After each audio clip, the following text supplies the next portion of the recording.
बहुत बहुत साधुवाद साथी संचालक महोदय। मैं उत्तर प्रदेश की धरती से आया हूँ और मुझे न मराठी समझ में आती है न मैं बोल पाता हूँ, इसलिए मैं हिंदी में बात करूँगा। और मुझे 15 मिनट का टाइम मिला है, इसलिए मैं 15 मिनट में ही बात करूँगा, क्योंकि हम लोग टाइम के बहुत परफेक्ट लोग हैं। सबसे पहले करुणा के सागर महामानव तथागत गौतम बुद्ध, मंच पे विराजमान बुद्ध के रूप में चीवरधारी पूज्य भंते जी, देवनाम प्रिय प्रियदर्शी सम्राट अशोक, महामानव कबीर, संत रविदास, तुकाराम और परम पूज्य बोधिसत्व भारत रत्न बाबा साहब डॉक्टर भीमराव अंबेडकर के चरण में नमन वंदन अभिनंदन करता हूं।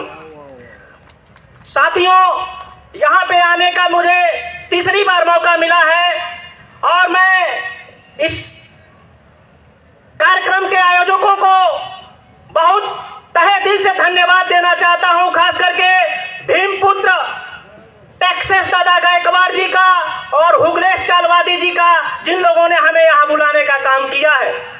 साथियों, आप लोगों को मैं विशेष रूप से धन्यवाद ज्ञापित करना चाहता हूं कि आप लोग इतनी अच्छी संख्या में और इतने अच्छे सूझबूझ के साथ यहां पहुंच करके हमारे महानुभावों का बातों को सुन करके और अपने जीवन में एक नया परिवर्तन लाने का काम करेंगे।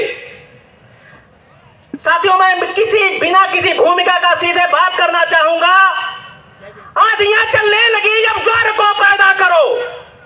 आंधियां चलने लगी, अब ज्वार को पैदा करो। कंठ में क्रंदन नहीं, हुंकार को पैदा करो। आंधियां चलने लगी, अब ज्वार को पैदा करो। कंठ में क्रंदन नहीं, हुंकार को पैदा करो।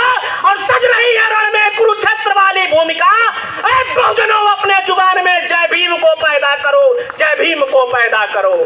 नौजवान साथियों, माताओं, बहनों, जब हम अपने उत्तर प्रदेश के क्षेत्रों में प्रचार प्रसार करते हैं तो बहुत सारे लोग कहते हैं कि ये लोग कौन हैं? अरे ये तो भीम को मानने वाले लोग हैं। तो हम लोग अक्सर कहा करते हैं, अरे जय भीम हमारी शक्ति है, जय भीम हमारा नारा है।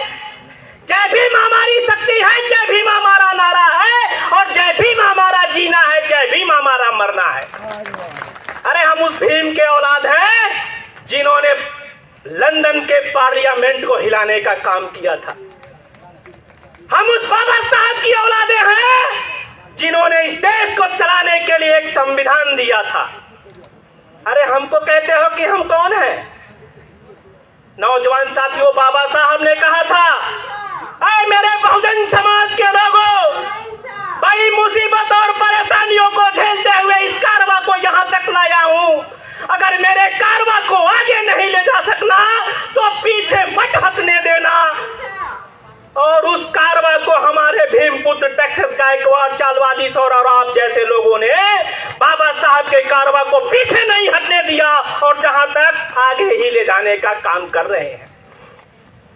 बाबा साहब के 4 बेटे मारे गए और हम लोग अपने एक बेटे के लिए इतने अच्छे कार्यक्रमों को छोड़ देते हैं कि अरे हो रहा होगा किसी का कार्यक्रम। अरे नहीं, ऐसा नहीं सोचना चाहिए। अगर डॉक्टर अंबेडकर अपने 4 बच्चों को मारे नहीं होते तो आपके इस करोड़ों बच्चे आज यहाँ अच्छे से बैठे नहीं होते मेरे नौजवान साथियों। इसलिए डॉक्टर अंबेडकर के उस कुर्बानी को याद करो कि उन्होंने माता रमाई से कहा था कि ये रामू, मेरे ये बच्चे आज मारे जा रहे हैं, इसका शोक मत कर, क्योंकि आने वाले शताब्दियों में तेरे करोड़ों बच्चे पैदा होने वाले हैं जो तेरे इस मिशन को आगे ले जाएंगे। क्या हम उस बाबा साहब की औलाद हैं? क्या हम उस बाबा साहब की औलाद हैं जिस बाबा साहब ने अपने बच्चों को मार दिया कि है बहुजन के लोगों, तुम्हारे लिए हम अपने बच्चों को मार रहे हैं? क्या हम उस बाबा साहब की औलाद हैं? बाबा साहब के सामने माता रमाई रोते हुए अपने बच्चों की भीख मांग रही थी और हमारे लोगों ने बाबा साहब के नाम पे घर में बैठने का काम करते हैं मेरे नौजवान साथियों। बाबा साहब जब ऊपर से देखता होगा तो कहता होगा, यार मेरे नालायक लोगों, क्या मैं इसीलिए तुम्हें अपने बच्चों की बलिदानी दिया था कि तुम लोगों ने हमारे मिशन को बर्बाद कर दिया? लेकिन हम शुक्रगुजार करते हैं ऐसे महानुभावों का जिन लोगों ने बाबा साहब अम्बेडकर के मिशन को यहाँ तक लाने का काम किया है। नौजवान साथियों, माता रमाई पूरी जिंदगी रोती रही, उसको बच्चे को कफन उड़ाने का कपड़ा तक नहीं मिला, और आज हम उनकी औलादे लाखों का सूट पहनते हैं, करोड़ों के गहने पहनते हैं, और जब बाबा साहब के मिशन और मूवमेंट में दान देने की बात आती है तो हम पीछे हट जाते हैं। क्या हम उस बाबा साहब की औलाद हैं? मैं पूछना चाहता हूं आप लोगों से, अगर बाबा साहब चाहता तो London, France, Germany, Dubai, Italy में अपना घर बना लेता और इंडिया को छोड़ देता, लेकिन नहीं, बाबा साहब ने कहा था I am a first Indian, then I am a last Indian. मैं पहला भारतीय हूं और अंततः भारतीय हूं। और वो भारत में रहना कबूल किया, भारत में मरना कबूल किया, लेकिन भारत को छोड़ के नहीं गए। लेकिन हमारे कुछ लोग जो बाबा साहब के नाम से चंदा वसूल लेते हैं, वो London, France, Germany, Dubai, Italy में घर बना के इंडिया को छोड़ देते हैं और मिशन मूवमेंट को भूल जाते हैं। क्या हम बाबा साहब की औलाद हो सकते हैं? मेरे नौजवान साथियों,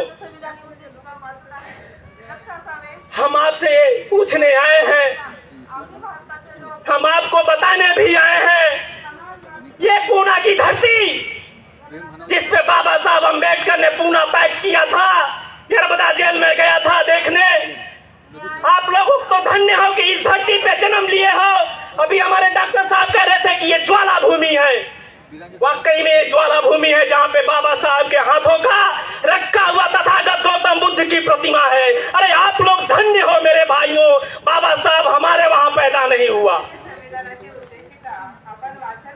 आप लोगों तो गर्व से कहना चाहिए कि यस आई एम अम्बेडकर। आप लोग खुद अम्बेडकर हो यार, आप लोग अम्बेडकर खुद हो, क्योंकि आपने बाबा साहब जैसे महारत्न को जन्म दिया है, आपने छत्रपति शिवाजी महाराज जैसे लोगों को जन्म दिया है, आपने फूले जैसे महाराज को जन्म दिया है। आप लोग धन्य हो। हम लोग इस धरती को चूमते हैं जब यहाँ महाराष्ट्र में आते हैं तो, और आप लोगों से ही हम लोग सीख लेकर के अपने प्रदेशों में 4-4 बार सरकार बनाकर जब तक थापड़ट करने का काम करते हैं। मेरे नौजवान साथियों, बाबा साहब कोई छोटी बात नहीं है, कोई छोटा मूवमेंट नहीं है। अभी हमारे प्रोफेसर साहब ने कहा कि बाबा साहब 140 देशों में पूजे जाते हैं, और हमारे कुछ लोग ये कह के हटा देते हैं कि अरे बाबा साहब तो दलितों के नेता थे। क्या आप मानते हैं कि बाबा साहब दलितों के नेता थे? कितने लोग मानते हैं कि बाबा साहब दलितों के नेता थे? अगर बाबा साहब दलितों के नेता थे तो जिन महिलाओं को रिजर्वेशन दिया, क्या वो महिलाएं दलित हैं? जो अपर क्लास की महिलाएं हैं, क्या वो दलित हैं? नहीं, बाबा साहब कभी दलितों की परवरिश नहीं किए थे। बाबा साहब ने समता मूलक समाज की स्थापना के लिए हमेशा लड़ाई लड़ा और सबके समानता की बात किया। वो कभी दलित, पिछड़ा, ओबीसी, माइनॉरिटी और सवर्णों की बात नहीं किए। उन्होंने सभी समाज के लिए बात किया जो तथागत गौतम बुद्ध ने किया था, उसी को बाबा साहब डॉक्टर भीमराव अम्बेडकर ने आगे बढ़ाने का काम किया। नौजवान साथी, मेरे नौजवान साथियों, हमारी माताएं बैठी हैं, इनको मैटरनिटी लीव दिलाने का काम बाबा साहब अम्बेडकर ने किया। हमारे लेबर भाई काम कर रहे हैं, इनको 12 घंटे से हटा करके 8 घंटे काम करने का अधिकार बाबा साहब अम्बेडकर ने दिया। क्या ये लेबर केवल एक बिरादरी से आते हैं? तो हम कैसे कहें कि बाबा साहब सिर्फ दलितों के मसीहा हैं? अरे बाबा साहब तो पूरे विश्व का मसीहा है, जिसने पूरे विश्व को एक नया आयाम दिया और पूरे विश्व को तथागत गौतम बुद्ध जैसा महामानव देकर के कहा कि मैं गलती से पैदा तो हिंदू धर्म में हो गया था, लेकिन मैं हिंदू धर्म में मरूंगा नहीं। ये बाबा साहब ने कहा था, और आज के इस दीक्षा भूमि में बाबा साहब ने अपने सपनों को साकार किया। बाबा साहब जो कहते थे वही करते थे, और आज हमारे लोग कहते कुछ और हैं और करते कुछ और हैं।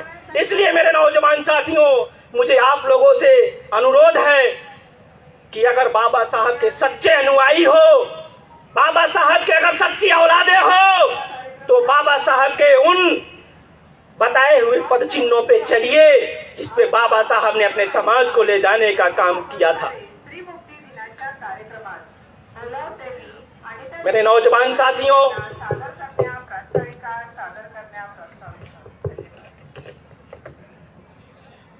अगर दुनिया में कोई ताकत है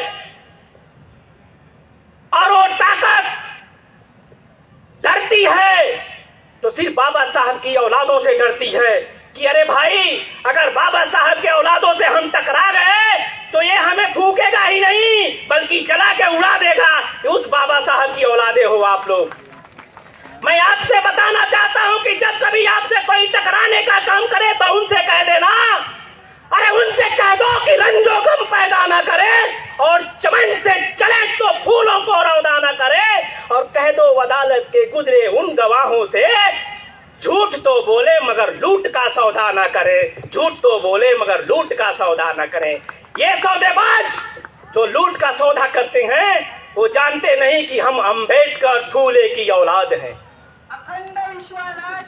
मेरे नौजवान साथियों, महामानव फूले का भी जन्म यहीं पे हुआ और उन्होंने समाज के लिए अपने परिवार को छोड़ दिया और अंततः मरते दम तक समाज के लिए उन्होंने काम किया। आप लोग कितने धन्य हो, इस पावन पवित्र भूमि पे जन्म लिया जहां पे इतने महान महान हस्तियों ने जन्म लिया और जिन्होंने इंडिया में ही नहीं बल्कि पूरे विश्व में अपने कार्यों का डंका बजा के रखा।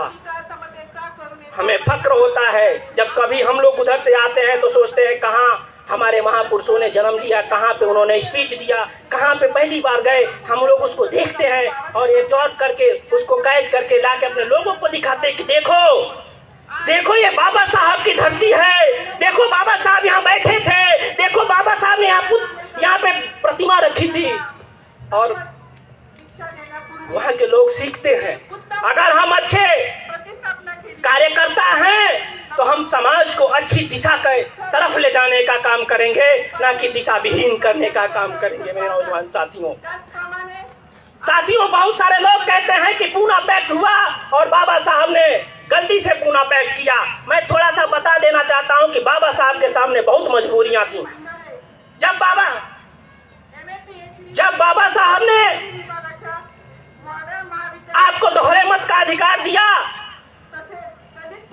तो लोगों को लगा कि ये तो बहुत आगे निकल जाएंगे, तो सबसे पहले गरीबों की बस्तियों को जलाई गई, बनारस में तांडव किया गया, बिहार में तांडव किया गया, हमारी बहन बेटियों के साथ बहुत गंदा गंदा काम किया गया। जब वहां से तार बाबा साहब को पहुंचा कि बाबा साहब ऐसे ऐसे हो रहा है, तो बाबा साहब बैठ के सोचने लगे कि जिस अधिकार को मैं लंदन से लड़के जिसके लिए लाया हूं, जब वही आदमी सेफ नहीं रहेगा, जब वही नहीं बचेगा तो मैं अधिकार किसको दूंगा।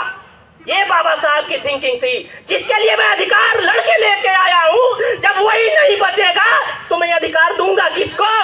फिर बाबा साहब रोते हुए पूना पैक्ट पे साइन करते हैं।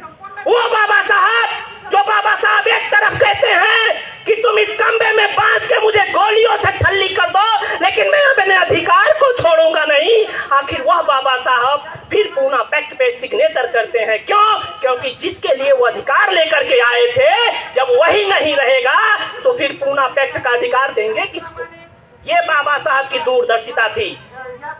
बाबा साहब ने कहा था जब कभी मेरे अधिकार और समाज के अधिकार में टकराव होगा तो मैं अपने अधिकार को नकारते हुए समाज के अधिकार को तरजीह दूंगा और समाज को आगे बढ़ाऊंगा। ये बाबा साहब के शब्द थे मेरे नौजवान साथियों।